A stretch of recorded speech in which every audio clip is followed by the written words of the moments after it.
अस्सलाम वालेकुम। मेरा नाम है अबरार चौहान। आज हम बाब नंबर 4 में मुख्तसर सवालात को हल करने जा रहे हैं।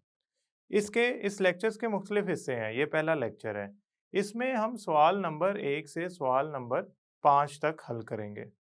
तो इन मुख्तसर सवालों को हल करने के लिए चलते हैं हम अपने लेक्चर की तरफ। ये मुख्तसर सवालात का लेक्चर दूसरा है। पहले लेक्चर के अंदर हमने 5 मुख्तसर सवालात किए थे। आज मैं छठे मुख्तसर सवाल से शुरू करने जा रहा हूं।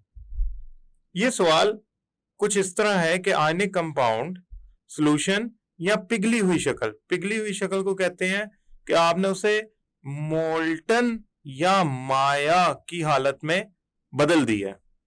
इलेक्ट्रिसिटी के कंडक्टर होते हैं। क्यों? मैं आपको इसको थोड़ा सा बताना चाहता हूं इस तरह कि आयनिक कंपाउंड ठोस हालत में इलेक्ट्रिसिटी के कंडक्टर नहीं होते। मतलब मैं यहां लिख देता हूं, आयनिक कंपाउंड्स अगर तो ठोस होंगे तो इसमें से इलेक्ट्रिसिटी नहीं गुजर सकती, यानी कि बिजली नहीं गुजर सकती। लेकिन यही आयनिक कंपाउंड को अगर मैं सॉल्यूशन में डाल दूं या उनको पिघला दूं तो उनमें से इलेक्ट्रिसिटी गुजरना शुरू हो जाती है।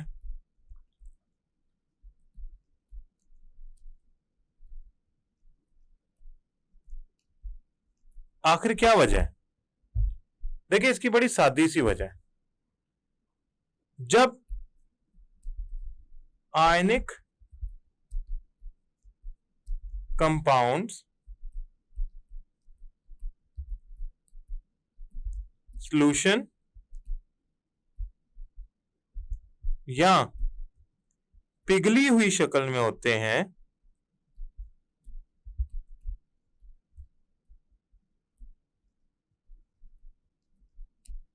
किसमें होते हैं? सॉल्यूशन या पिघली हुई शक्ल में होते हैं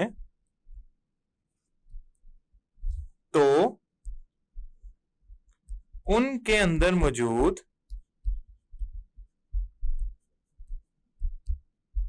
आयंस मोबाइल या फ्री या हरकत कर सकते हैं।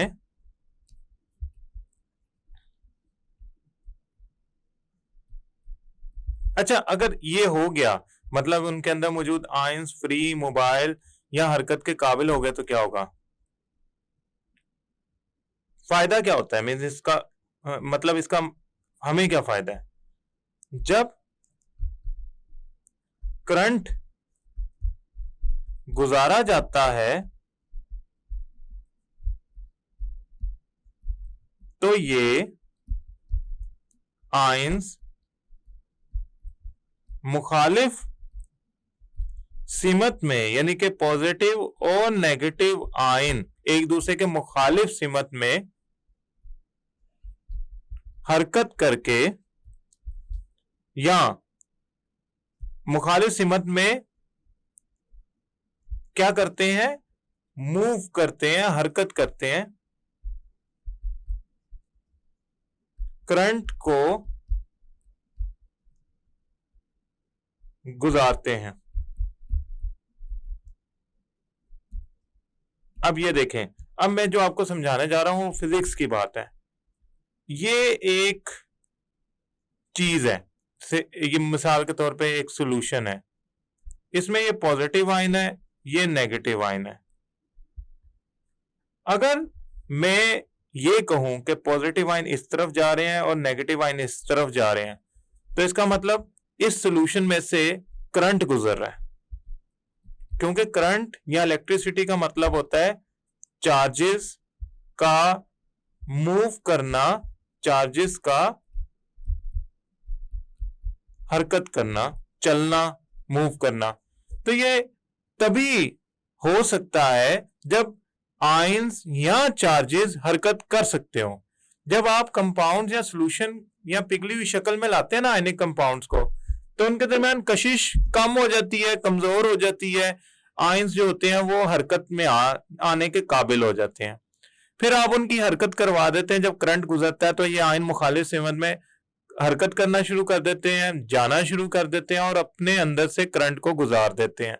तो इस तरह हम उनकी कशिश को कम करके पिघली हुई या सॉल्यूशन वाली शक्ल में उसमें से करंट गुजार सकते हैं। सॉलिड या ठोस हालत में ऐसा मुमकिन नहीं है। उसकी वजह, ठोस हालत में आयंस एक दूसरे से जुड़े होते हैं, करंट उसमें बैटरी के साथ उसे जोड़ भी दिया जाए तो आयंस अपनी जगह से हिल नहीं सकते, लिहाजा उसमें से करंट गुजर नहीं सकता।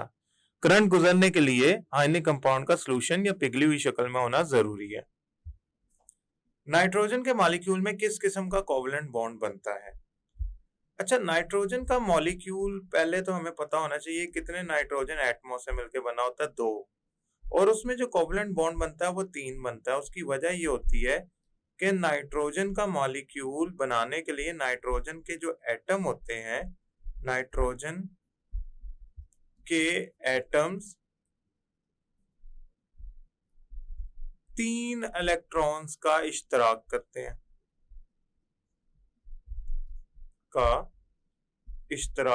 हैं,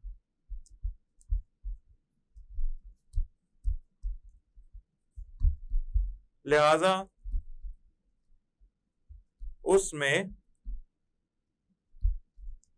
ट्रिपल कोवलेंट बॉन्ड बनता है।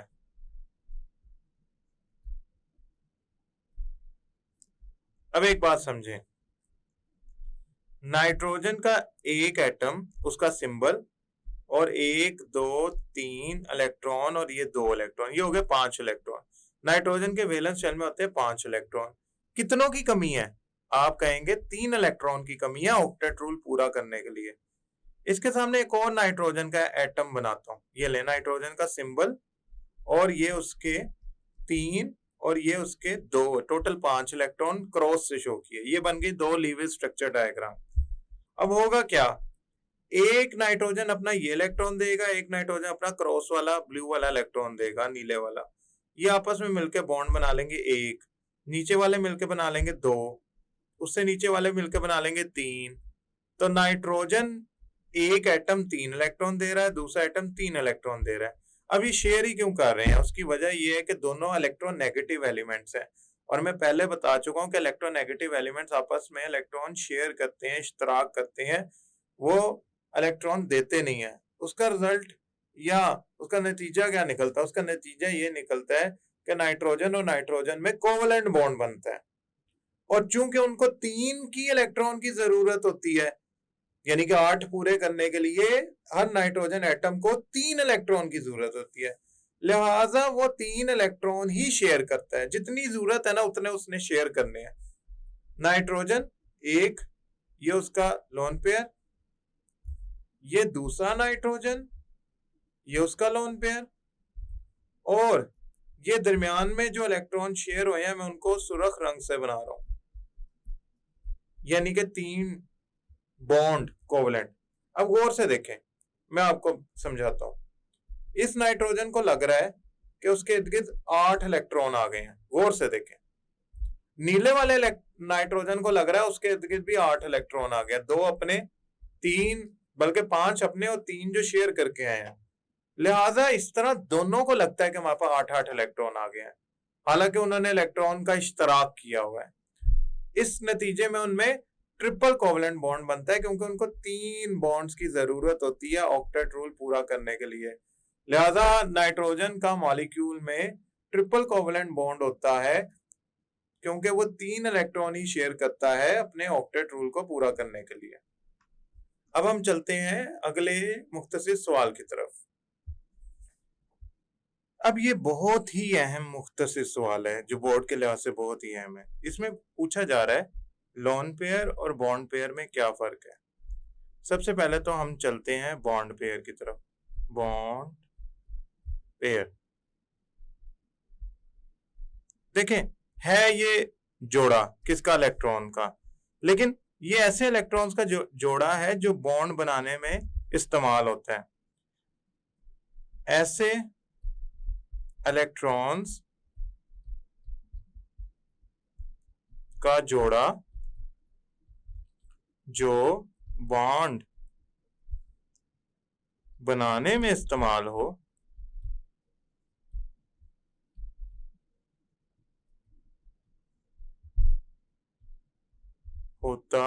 है। मसलन हाइड्रोजन का एक इलेक्ट्रॉन और दूसरे हाइड्रोजन का दूसरा इलेक्ट्रॉन मिलकर एक कोवलेंट बॉन्ड बनाते हैं। ये कोवलेंट बॉन्ड के अंदर मौजूद इलेक्ट्रॉन का पेयर बॉन्ड पेयर कहलाता है। अच्छा जी, लोन पेयर को हम दूसरी तरफ लिखते हैं। मैंने आपको बताया था फर्क लिखना हो तो दरमियान में लाइन लगा लिया करें। अच्छा, लोन पेयर क्या होता है? लोन पेयर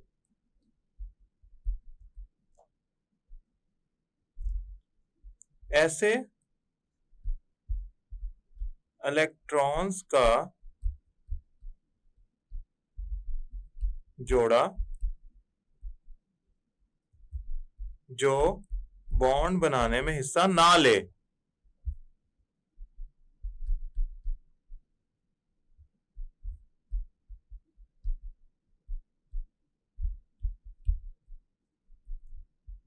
मसलन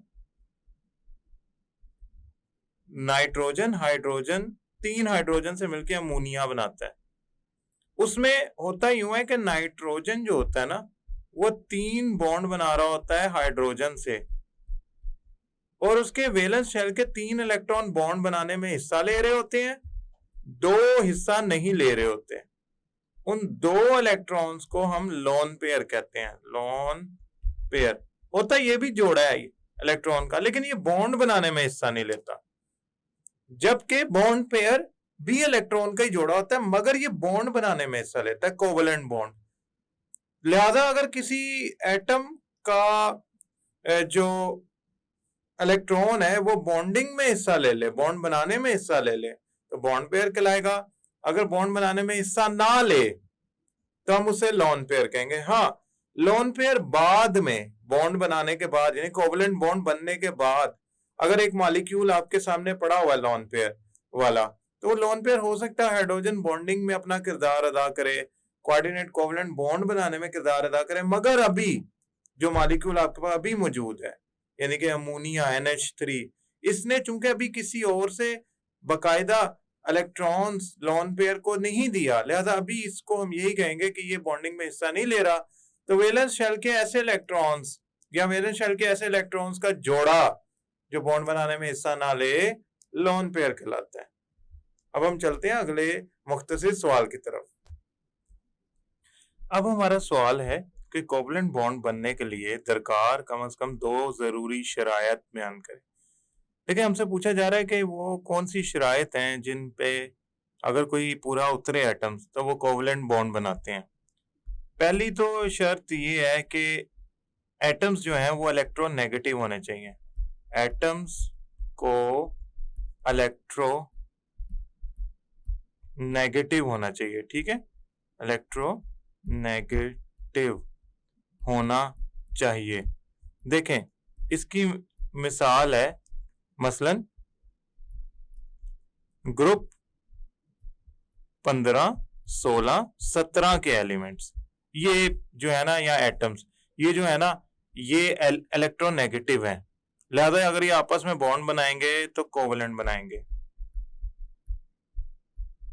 वैलेंस शेल में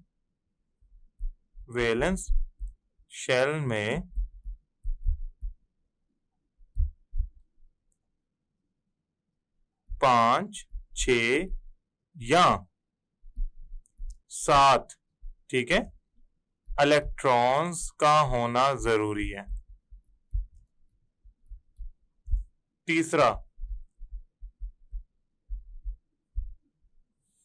तीसरी बात यह है कि जिन 2 एटम्स ने आपस में बॉन्ड बनाना है, कोवलेंट बॉन्ड, उनमें इलेक्ट्रोनेगेटिविटी का डिफरेंस बहुत ज्यादा ना हो। बॉन्ड बनाने वाले एटम्स में इलेक्ट्रो नेगेटिविटी का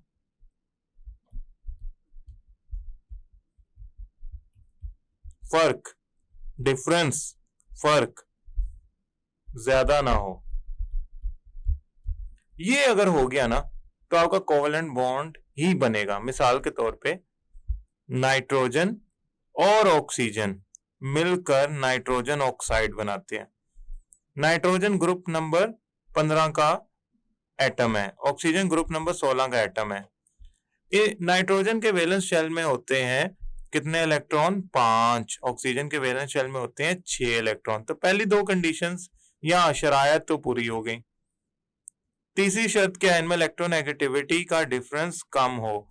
इनमें इलेक्ट्रोनेगेटिविटी का डिफरेंस 1 से भी कम होता है, लिहाजा इनमें कोई खास इलेक्ट्रोनेगेटिविटी का फर्क नहीं होता, जिसकी वजह से हम कहते हैं कि ये कोवेलेंट बॉन्ड बना रहे हैं। लिहाजा अब हमने एक अपने जहन में बैठा लेनी है बात कि कोवेलेंट बॉन्ड बनाने वाले एटम्स में अक्सर व बेशतर हमारे वैसे ग्रुप 15, 16, 17 या 15, 16, 17 के अलावा हाइड्रोजन भी बनाता है कोवेलेंट बॉन्ड। लेकिन चूंकि हमसे ऐसी बात पूछी जा रही है जो तकरीबन हर जगह बुक में, किताब में लिखी हुई है, तो हम उस तक ही रहेंगे। हाइड्रोजन भी बना सकता है कोवेलेंट बॉन्ड, लेकिन ये 3 शराइत पूरी होना जरूरी है। मैं उम्मीद करता हूँ ये लेक्चर आपको समझ आया होगा। अगले लेक्चर तक के लिए अल्लाह हाफिज।